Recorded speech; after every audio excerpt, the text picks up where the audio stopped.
Welcome to the Western Bound podcast series, with talks on traditional spiritual teaching and its application in the world today. The intention of the series is to offer something useful for those who are drawn to study themselves and engage practice on the spiritual path. New talks are posted twice each month. The content of the talks is for informational purposes only, and not to provide any kind of counseling, medical, or professional advice. This podcast is titled Yearning, Longing, and Desire for Oneness. The talk was given by Debbie Hogeland-Celebucki on February 15th, 2025 via Zoom. Debbie is an advocate for the wisdom of community and conscious parenting, and the author of Widening the Circle, Inspiration and Guidance for Community Living. In this talk, she discusses the yearning for love and connection that we all have, the desire for this to be satisfied on an ordinary human level, and how sitting with and going into longing on a much deeper level can be a doorway to the divine. Debbie discusses her own experience of working with longing and the perspectives of Roshi Joan Halifax, Robert Johnson, a Jungian author, Llewellyn Vaughan Lee, a teacher on the Sufi path, Jason Schulman from the Buddhist tradition, and her own teacher, Lee Loswick, who wrote the lyrics to two songs, Brave and Brought to Life, which are played during the podcast. If there is benefit in this talk for you, please consider sharing the link to it or writing a review on social media or on one of the podcast platforms. Debbie Hogeland-Celebucki. I just wanted to thank everybody for coming. For me, offering to give this talk on this subject is really for my own practice, because so many things arise in the process of considering a question. So I invite everyone to consider this question with me for yourself. I know it's a valuable one for my practice. In some therapeutic work I was doing, I got very much in touch with this yearning on the psychological and the physical level. And I wanted to put a pretty spin on it because I wasn't content to just sit with it, which of course is really the key. Anyway, in my wanting to elevate this desire, I started to question, well, is the source of yearning on a human level for us when we desire to be connected, is that the same as the longing for God on a spiritual level?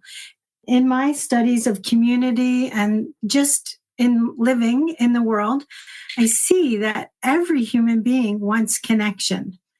And we want it in different forms, or we want it with a lot of restrictions around it. But that urge itself is pre-thought, pre-psychological, and it begins in the body, I think, when we first experience birth and separateness. But then does it really go beyond the body when we are born into a consciousness separate from being one with God? So that's where this started from. And I have a spiritual teacher. He's no longer alive in the body, but he has influenced me over many years. I studied with him. The things he gave me, the teachings he gave me, I still circle back to. And so I may refer to some of those in the process tonight because they help me. He was also a songwriter, and he wrote this song that I shared because this speaks about the basic human longing.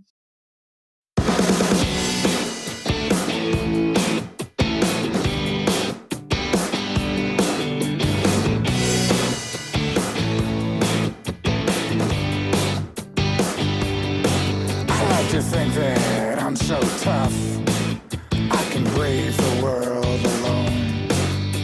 I'm educated, talented, I got money I can burn. I built a mighty fortress, protected on all sides. But every now and then I see the rising tides. Hold me, hold me. Hold me, take me in your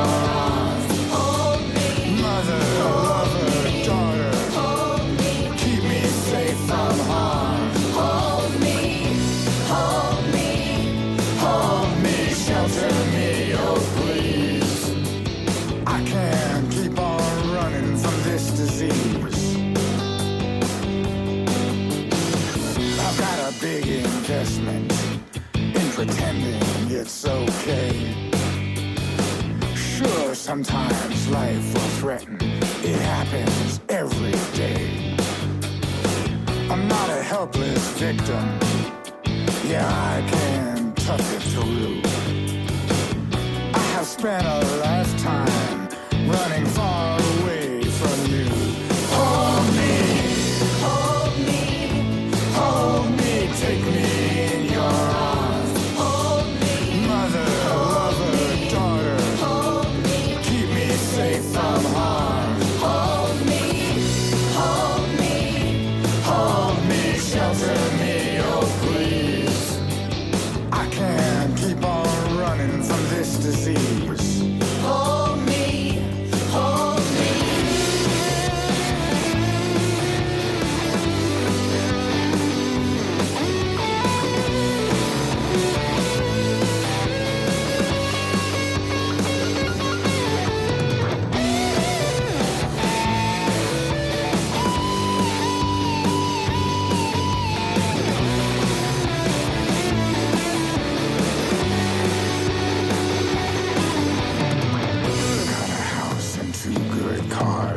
My kids are in good schools. I support good causes. Ignore all the good fools. Time is on my side, you see. I've made it fine so far. I can always surf the net, find solace in the bar. Hold me, hold me, hold me, take me in your arms.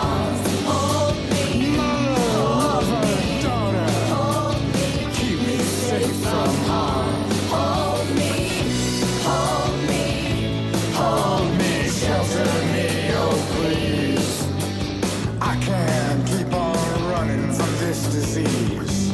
Hold me, hold me. I can't keep on running from this disease.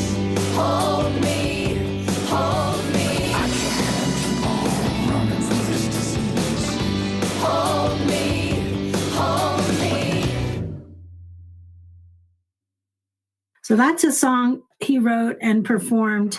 And I really felt like that spoke to me because being in touch with basic human psychological and somatic needs and yearnings for human connection, for safety, for shelter, I think we all experience that. And we project that that will be satisfied in our lives in some way, whether through another, whether through money, security, power, food, whatever we project. And I'm saying we, but really I'm speaking for myself. I do think it's a human phenomenon, and you're welcome to sit with how that shows up for you. And the path for me is letting go and being in complete acceptance of that human desire for connection. So Joan Halifax, I got to listen to something she spoke about, the courage to love. She was doing a workshop with Ram Dass in 2019, so one of his last. And she spoke about practice isn't about hanging on. It's about patterning the nervous system to let go. The word dharma comes from the same root as the words tree and trust. To develop the kind of confidence that allows us to ride the waves of birth and death like the bodhisattva on a surfboard out there in the great Pacific instead of drowning. But first we drown and then we ride. Many different traditions, Christianity and Robert Johnson, so Jungian psychology, and Sufism, Llewellyn Von Lee, who's got some great things to say about this. And then I was introduced to some new teachers, Jason Schulman, the instruction manual for receiving God. All of them talk about, and this is my experience, that when I can sit in the center of the storm of those feelings and really hold my seat, then I can be with the suffering in such a way that it does not seek fulfillment. It's just the experience of what is. So what is as it is. And that sounds so simple. My teacher had this teaching of just this. And you'll hear that echoed in other teachings of what is as it is, to be in a space of acceptance of that, or riding the waves of that. For me, it's a doorway to another step in my practice. But that doesn't always happen gracefully. And I experience lots of resistance and strategies. The use of substances, there's a distinction. Sugar, drugs, exercise, dance, anything like that, using them to avoid what is, or using them to help us sit deeper in what is. That longing to be seen, even the word belonging is be with longing, right? So that longing to be seen, like I said, I believe it's a very human need. And we project that onto my mother, my father, my partner will see me, and then I will be whole. I remember feeling that way before I met my teacher. And then a few months after meeting him, realizing that I didn't have that feeling anymore, that longing to be seen, because I had been seen.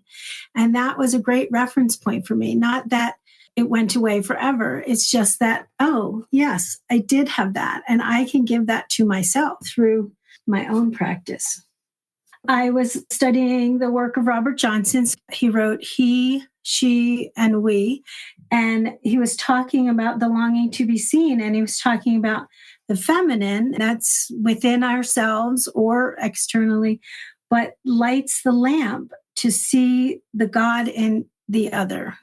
Again, I think that we could do that for ourselves, but I think that to acknowledge that we have that desire and that lives within us, and befriend that, befriending those yearnings and using them in one's spiritual path, I think is a very important part. After I decided that I wanted to research this more, I was asking different people, and I happened to ask several people who have therapeutic backgrounds.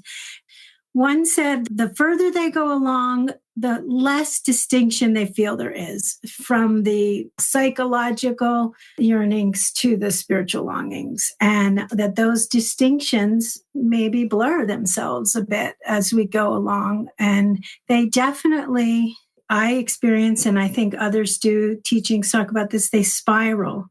So we spiral round and round in our process of acceptance and embracing of what is, and growing into that spiritual maturity or that letting go, so that we can then experience the oneness with God and go even deeper into the longing. And another person said they thought that it was a tool, that those psychological steps and maturities were not the same, but were a tool to get there. There's a really interesting principle of shattering of the identity and then reassembling. And that's what I experienced.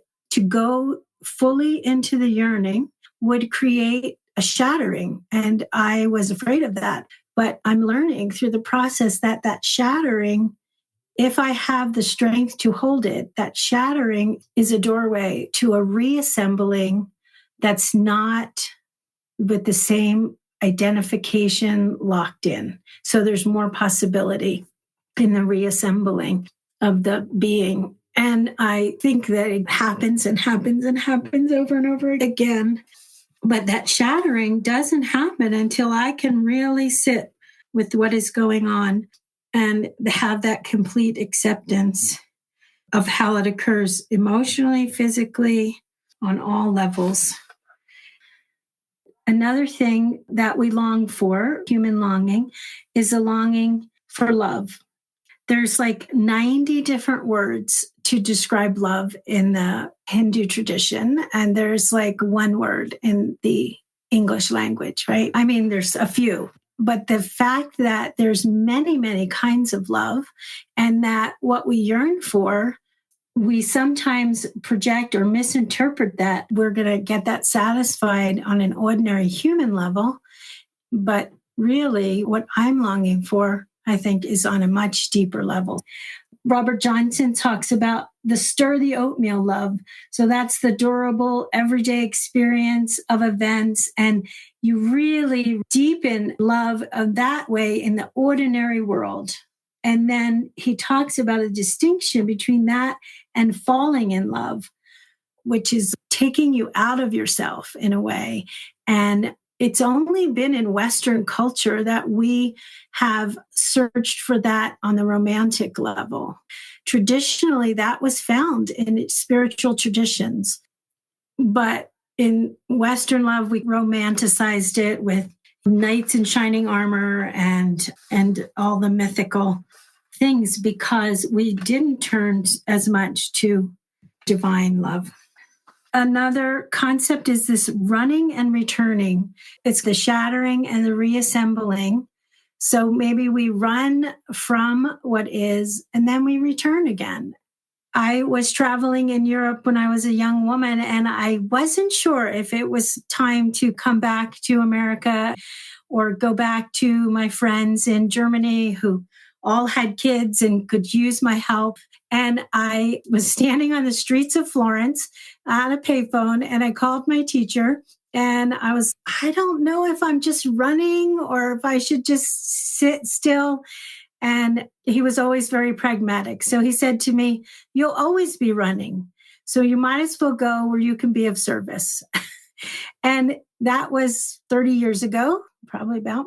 And that's still true. That is my strategy. I tend to run from what's uncomfortable in me. And for a long time, I thought that I needed to eliminate that running. I needed to cut it out in that masculine, eliminate it, be disciplined, get over it. And now I'm seeing that it's different, that one can incorporate those resistances into the process. You run, so make use of it. Run and return, or you shatter and reassemble. It's whatever we do, even our failure to love you is yours. It's a line from a prayer. And that reminder, I really am committed to bringing that into my life and into my life with those around me, because acceptance of every piece of us is what will bring us to the next level. And so I'm going to share with you. There is no reason to make believe the ego is something bad that one must overcome, transcend, or get beyond in some way in order to be a good spiritual student. The simple truth is that the ego, as much a part of our body, mind, and spirit as are our hands and eyes, needs to be healed. Life itself is the great revealer. To reveal means to lay bare and to find the truth that is already there. Here is a truth. You are a being who has an ego. When the ego is unhealthy, it can be a troublesome thing. So pay attention to it. Listen to what it is trying to say. Then get teachers for it, kind teachers who know the route from the past, where the unhealed ego lives, to the present moment, the place of the ego's healing. In the present moment, there is no separate ego. There is only the helpful presence in the same wagon riding home. True spiritual growth is impossible without a healthy ego. The ego arises as a natural consequence of incarnation. In other words, coming into being created the sense of separate self. The ego is not a mutation, error, or anomaly that needs to be eliminated. Instead, the ego needs to be healed in order to take its rightful place in our lives.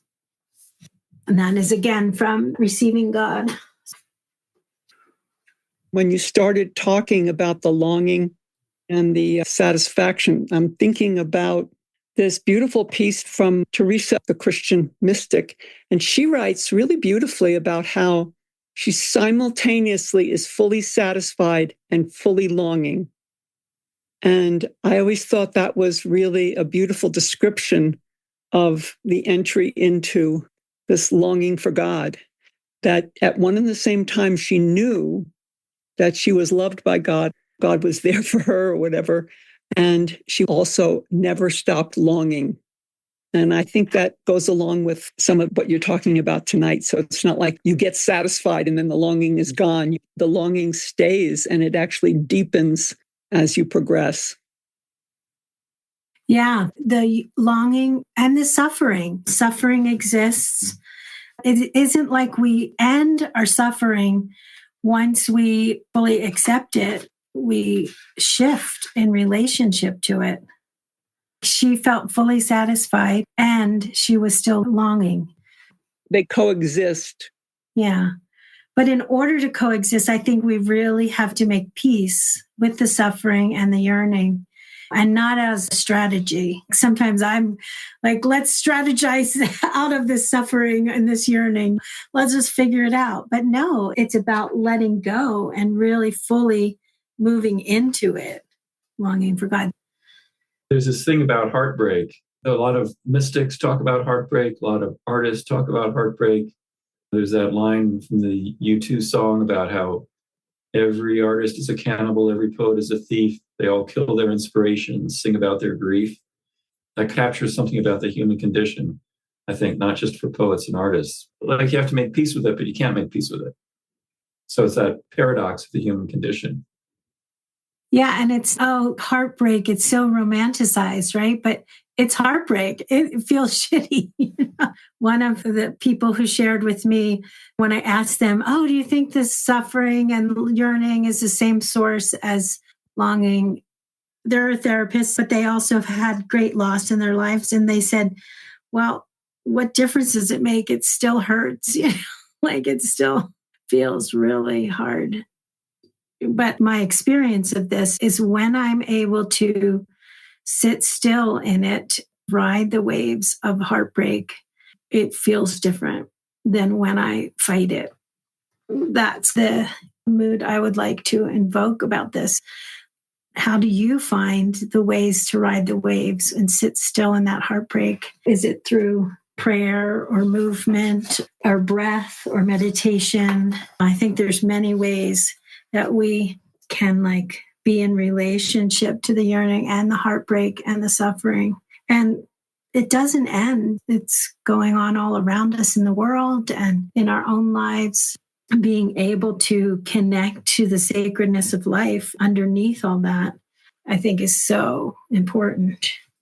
I'll share another story. When I was younger, before I was married and had a child, I went to my teacher and I was like, I really want this in my life. And he very pragmatically was like, so just take that energy and use it in other places. Use it in your Aikido practice, because I was practicing Aikido at the time. Use it in prayer, use it in service, use it. And that has stuck with me, because that feeling that you don't try to deny it, don't stuff it down, don't run from it, or don't addictively buffer it. Just use it. Let it be there. Let it burn. Llewellyn Von Lee had this talk series, which I don't think was translated into a book, but it's called Love is Fire, I Am Wood. And there's so many great things in there. I marked a ton of stuff to share. I'm not sure if we'll get to all of that. I think I've covered most of this. The whole idea of reintegration or a healed ego can then serve us on the path, and self-acceptance, acceptance of all pieces of it, the resistance. Robert Johnson talks a lot about the masculine and the feminine, which are both elements inside ourselves, and how the feminine is in the field of the divine, is swimming in the field of the divine. So in our feminine nature, for us to be in touch with the divine is only to bring consciousness or bring the light to what is already existing in our field. And then the masculine tends to want to be focused and driven and approach our enlightenment or the knowledge through a focused approach. And both things are necessary in our spiritual practice. I wrote down here to lighten the burden of suffering by being willing to hold our own and to hold the universal human suffering. again, I really feel like that's called for in the world today. I saw someone speaking about how much hate speech is going on and right now in the world, and to see that that's coming from people's own unhappiness, and then they're projecting it onto others. I think it's a really good thing for us to remember so that we can evoke compassion for ourselves and the other that is expressing that out of their pain. So this is from an interpretation of the Four Noble Truths by Jason Schulman. I definitely want to bring the Buddhist non-duality element here. Even if being lost turns out to be the constant state of affairs for everything, only when we are lost and know it can anything truly come to us. Suffering is the space of the world in that the first thing that makes space, that propels us out of the uterine canal into somewhere else. Who knew there was a somewhere else? Who knew that only here could we grow into the suffering being who could choose, who was destined to try to choose over and over again to be in some way that would help him suffer less. Suffering as our teacher, pointing the way to suffering less. What a strange predicament. So he's talking about clinging here. Clinging itself is not inherently wrong. The problem, it seems to me, is the identity rather than of clinging itself.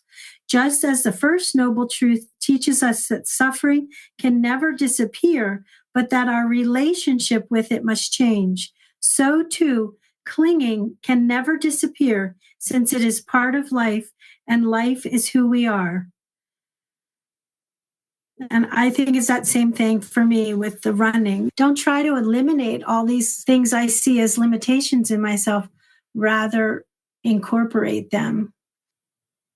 It is much like shikantaza in the Zen tradition, the wholehearted moment of just sitting there in which we allow ourselves to experience things as they are.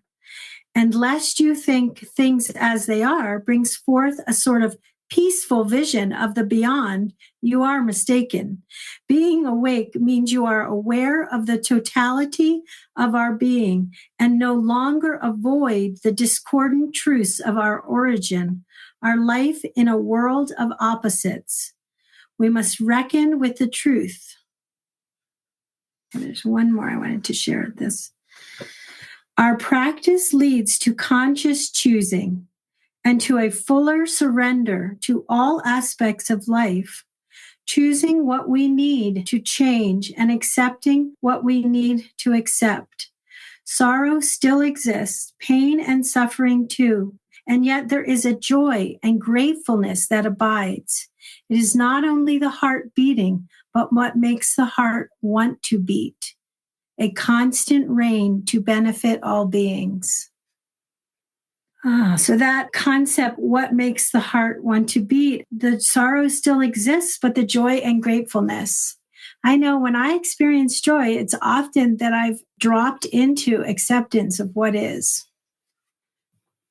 That idea of what is it that makes the heart want to beat deepens the whole consideration of what's behind this natural impulse of the heart to beat in a biological sense, but also what's that driving force seems to call us to look deeper into what life's about. Not just my desires or comfort or discomfort. It's something more primal than that, the life force itself.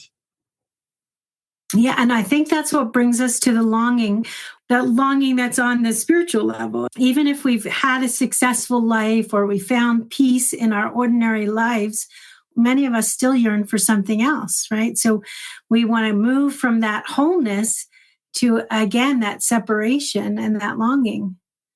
In the Baul tradition, the Eastern Baul tradition uses longing and the relationship to what they call the man of the heart. And through dance and music and prayer, getting in touch with that longing. And I wanted to share a reference to a good book by Susan Cain, Bittersweet, how sorrow and longing make us whole. I'm still thinking about what you said in the very beginning when you quoted Joan Halifax. I love that image of the Bodhisattva riding the wave, but that in order to ride the wave, that we have to drown.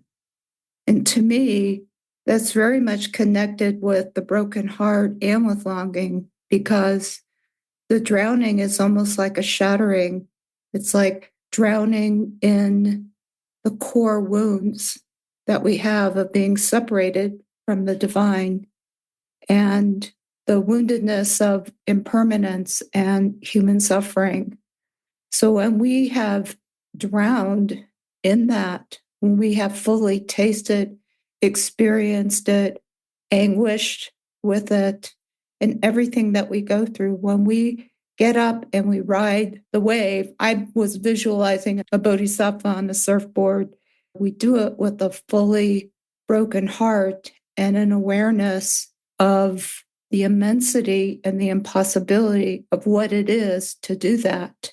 And to me, that really evokes longing, because we're longing for something that's impossible to resolve, like the complete relief of separation or the wound of unlove. And for me, longing is something that builds over a lifetime. It's something that I can say that I've experienced since I was a child. But of course, I didn't have any language for it. And I really came to understand more about longing through poetry, through mystical Sufi poetry, some of the Western poets. So I think that longing is something that is built, it ebbs and it flows, and it reaches a fever pitch sometimes where there's just anguish. There's a quality of anguish that's almost ecstatic when we're in this very deep state of longing. But I just really liked what Roshi Joan Halifax said about how we drown before we ride the wave as a bodhisattva. I think that's very tied into what your topic is, what you're saying. I think we have to have a strong enough being matrix to go into that and to allow that drowning to happen, trusting that we're going to resurface. It's my experience. From the perspective of my tradition, I can say that the yearning comes about because of this fundamental separation from God, or from the big energy, from the divine, whatever you want to call it. If you believe that you are nothing but divine, then when you embody into this capsule of skin and bones, you feel less than. And so there's this yearning to become God again, in a way, is one way to think about it. People try to fill up that feeling of lack with so many different things in our society and other societies, not realizing that it's all within themselves. But when you were talking, the rub that I was really feeling was this idea of letting go. I always have a hard time with that idea of letting go, because I can engage a muscle, but to allow it to let go. But I was also struck with this idea of conscious choosing. Again, from the yoga tradition, you come into this world with a matrix of your karmic patterning. And that can cause you to react in certain ways. And our practices then start breaking down that and reassembling your ego so that it's clarified of a lot of that negative patterning. And that's what gives you the space to then consciously choose. Because otherwise, you're just going along and reinstating those patterns over and over and over again, like a habit. So for me, what the practices do is to start loosening up that samskaric patterning, reassembling what my teacher calls your individual identity matrix. That's what he calls the ego, that's built up of all this stuff. And the practice contributes to that in a way that allows you to have that ability to pause and make the conscious choice. So that's just some thoughts on how I'm interpreting through my lens, my egoic patterning, what you're saying.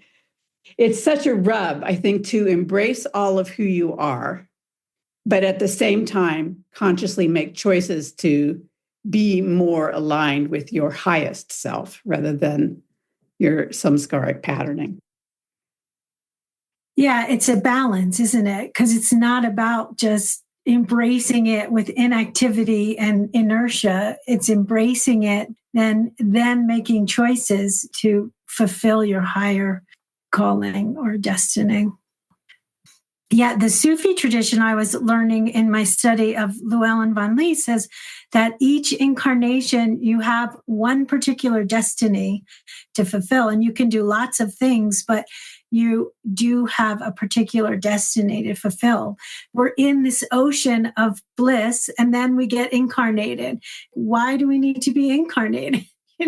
Why do we need to have these bodies that need maintenance and have needs and can be frustrating, but then can also be incredibly joyful? It's like making use of the body to fulfill our destiny, I think is an interesting piece. Whenever my teacher would give us teachings about Tantra, my understanding of them was to embrace all elements as part of your path. So embracing the body and the limitations of the body and the desires of the body and using that in your spiritual path. So this is called Beyond the Now, and it's also by Jason Schulman. People often think that though the spiritual journey begins in desire, it should end in desirelessness. From this perspective, certain types of desires and passions, such as passion for God, for awakening and enlightenment, for self-realization and surrender, are good, especially at the beginning of the quest. But desire, in general, seems to be a soldier in the enemy's troop, if not the supreme commander of the opposition. In this view, these other desires for things like power, sex, food, and even for realization itself are emotions and needs that will keep the doors of liberation firmly shut. But this is a misunderstanding of both desire and desirelessness and its functions through the spiritual journey. We might say that we are made of desire and always will be made of desire. In fact, from my point of view, desire is an impulse to move forward, to survive, to stay alive, never changes. What changes is the who is that owns the desire. Many people make the mistake of thinking that their who is, the person they are now, is the same one who moves throughout the years of the spiritual path, that somehow something we call I or myself moves through this journey like a train on a track. That track doesn't change, nor does the train. Instead, we continue traveling and eventually wind up someplace else. But this image is incorrect. If we were to keep the image of the train and the track, more accurately, we'd have to say, to get where we are going, sometimes the track disappears. Sometimes the train disappears. Sometimes you turn into a leopard or a crocodile or a mouse. Sometimes you are required to get off the train and look around. Sometimes to cry and other times to laugh. The self is changed by the journey to find the self. So I wanted to incorporate some of these ideas to keep the consideration of yearning and longing and suffering and being fully in our human incarnation, to keep that alive as we move to this next stage and talk more directly about longing and the spiritual path, because I think there's a danger of spiritual bypass. So we just want to get rid of the messy stuff and jump on to the next thing. So without spiritual bypass, I do want to incorporate some of the considerations of longing that is in many of the traditions. And I think personally is the same source. I'm trying to pull up some quotes from Llewellyn van Lee. But in the Sufi tradition, he talks about if you want to experience the wine, you don't read a book on the wine. You empty your cup so the wine bearer can fill it. and you drink the wine. So that experience of this longing is not just on an intellectual level, but it is with the whole body and the whole being that we long back to the union with God, which we all have the reference point for. That is not just something that's a belief or a faith. It's an experience that I know, and I don't always live from that. But having that experience then is my reference point and is my inspiration to keep practicing, because I've had that reference point of the connection and of the beauty of the longing. For me, that idea that the circle is complete, that was already complete, that concept, I find it very inspiring, because it's that feminine in all of us that just has to drop into what is. But we also have to consciously acknowledge that completion. And we have to consciously move through these spirals in our life if we want. I mean, I certainly have spent plenty of time resisting also. And that's part of the process as well. That's what I'm coming to accept. Okay, you spent so long resisting. All right, that's equally a part of it. I have a quote here that goes a long way for me, and it's from Rupert Spira. What we long for is the space of awareness in which all longing takes place. In fact, it is even closer than that. What we long for is itself taking the shape of our longing. It's the kind of thing that, for me, I've had to sit with it and let it sink in. In a non-dual sense, if all there is awareness, or call it consciousness or God, God is longing for us. So awareness in this language, awareness is taking the shape of our longing. So what we're longing for is taking the shape of our longing. And what we long for is the space of awareness in which all longing takes place. So anything that you long for is taking place in that space, in the space of awareness. And that space itself, which you might call God, is taking the shape of that very longing. And it's a loop. We're never longing for anything other than what awareness is taking the shape of. One distinction in my thinking about this was the yearning seeks to be satisfied. We're looking for things to satisfy it, but the longing actually is satisfied in the longing itself. Yeah, exactly. Yeah. Yes. So I remember part of a very long poem by Khalil Gibran. There's the line in there that says, "Children, a life's longing for itself." And the more I hear about longing and desire, the more I realize what a strong force longing is. Without longing, it seems to me like there wouldn't be spirituality. There wouldn't be seeking something that seems to be higher, or a force or God or whatever you want to call it. But without longing, there doesn't seem to be that. Or without longing, there may not be any Sufi poems. Without longing, there may not be any Baul songs. So without longing, there wouldn't be all these love songs. So much in our life is connected to longing. At the same time, it can drive us mad. Heartbreak can sometimes be unbearable. And at the same time, longing brings about so many beautiful things as well. Yeah, it's holding the paradox, I think. How do we hold the paradox, and what tools do we use? That's our practice. I think especially when longing gets too almost unbearable, what you mentioned, sitting with it. It's so hard, but it can be also so fruitful if you're able to just sit with it. Yeah. Yeah, I remember when my teacher said that to me, like, just channel it into Aikido or prayer or service. And I was like, oh, okay. That wasn't the answer I wanted, but I'll take it. And this isn't really longing, but it has its place in my process, which is this feeling that I get when I know I'm in the right place and I'm doing the right thing and I'm lined up with my work and my service. And there's such a sense of satisfaction in that too. So it doesn't negate the longing, but it's just a feeling of joy or rightness that I think goes hand in hand with our process. I would say that I've experienced a low-grade longing throughout my whole life. But sometimes when there's discussion about longing, I feel like it's being talked about as if it's this general thing.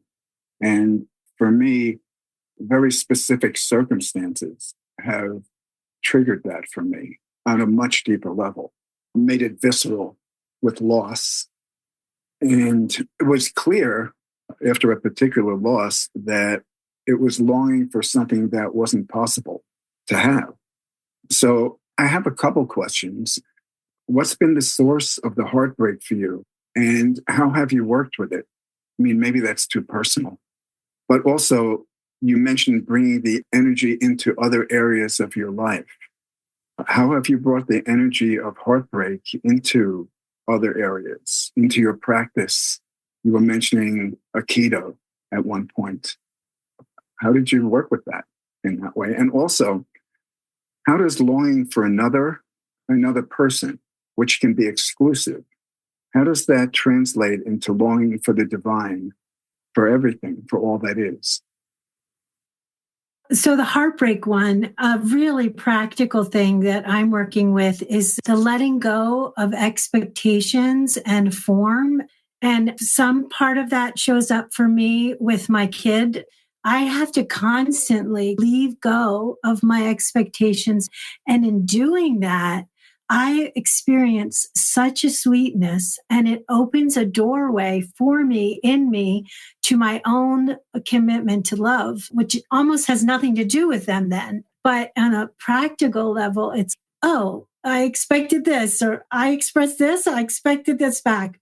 And so that's really been deepening for me in that way, and in other personal ways of working with desire and identity for a conventional relationship and letting that go again and again, but not thwarting the feeling fully alive, even though it's not taking a form that I might conventionally expect, but a commitment to feeling fully alive with a draw no conclusions mind. So without having an expectation of conclusion, but then not sacrificing the feelings as well.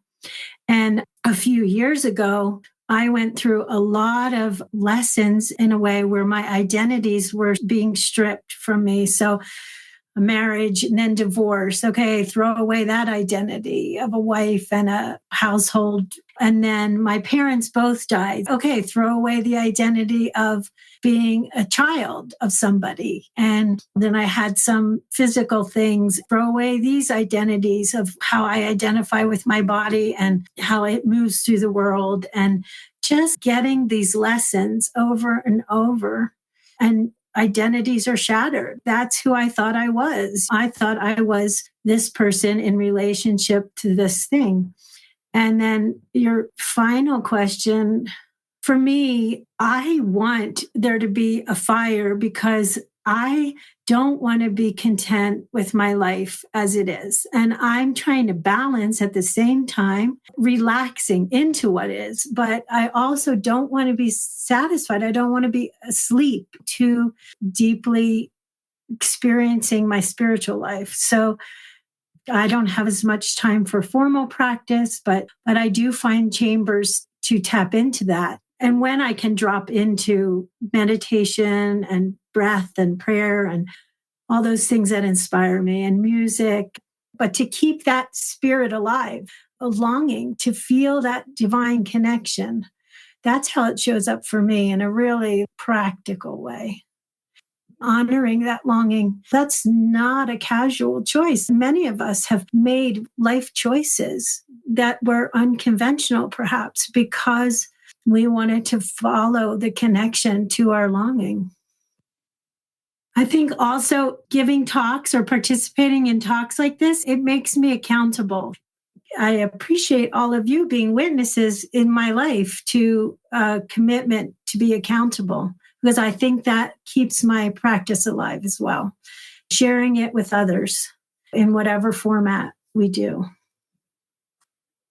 Longing is holy and it's wild. And I think it creates a vulnerability and an accessibility to a deeper level of feeling that extends to all of life beyond our narrow little world of what's familiar to us. It's incredibly expansive in that way. And so I think sometimes longing works in very mysterious ways. It's nonlinear and it goes so deep. To me, it goes to the heart of creation itself, because I think creation, if you look at the natural world, is full of longing.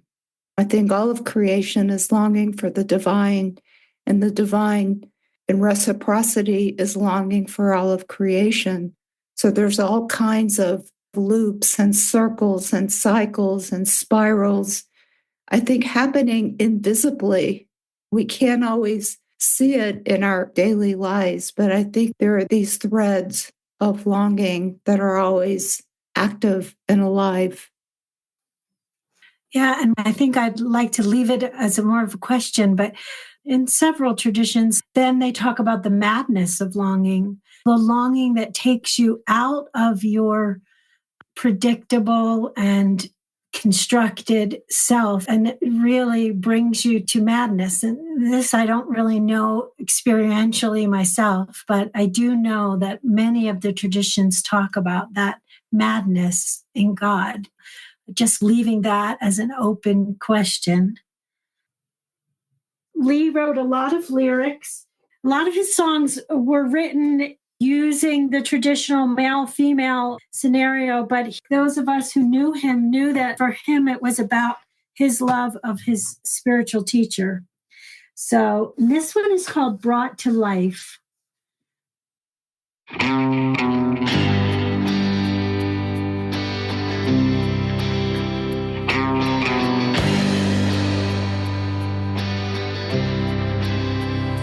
Brought to life. Show me what is worth living for. Yeah, brought to life. Brought to life. Show me what is worth living for.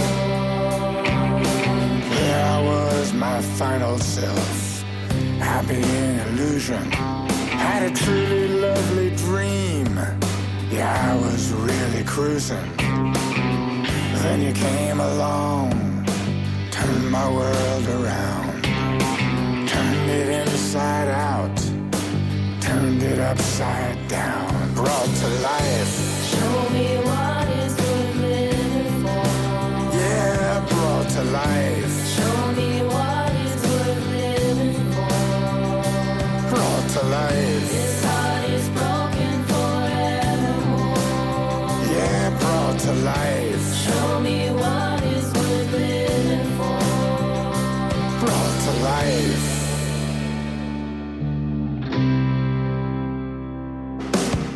I used to be quite expert at the lie that I believed, but now my eyes are opened.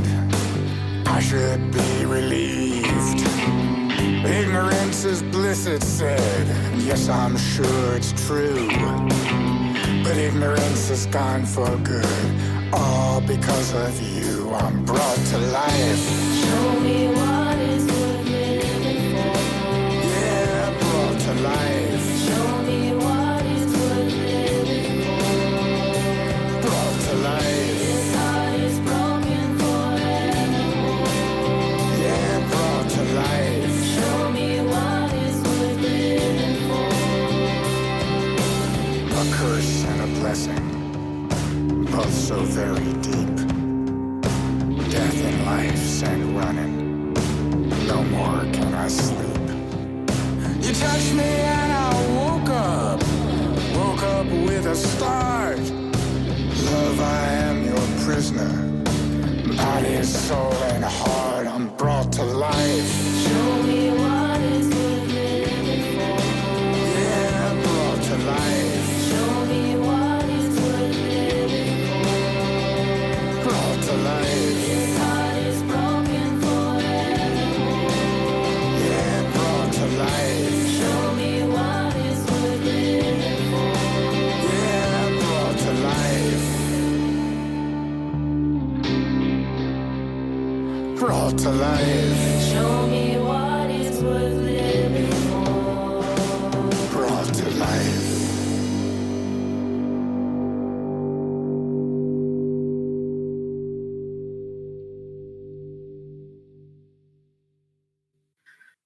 I know people have a lot more about this topic. I'm just grateful that everybody could come. Yeah, just remembering the words of letting go. I recently came across another way that letting go can be handled, I suppose the author was trying to say, is to let it be. And he was trying to create the distinction between letting go in the sense of getting rid of something and just allowing things to be as they are. It's a common theme, but to let it be, I found that was terrific, very useful for me. You mean you don't have to give it up? You just have to let it be. Yeah. Yeah. Yeah. To me, there's something also about attitude around it, because I think it's possible for people to stay stuck in a kind of longing for something and not move off of that. But I think on the spiritual path, longing goes pretty deep to the heart of life. And what I'm left with from the talk, as often happens, is a mood of how to relate to that as a human being and bring that into my practice. Any last words, Debbie? Just the thought that humor and levity are really important in this process. We just can't take ourselves too seriously. And that's what I always appreciate about other people's contributions to me. Like, just relax, and bring some joy and levity and humor to the thing.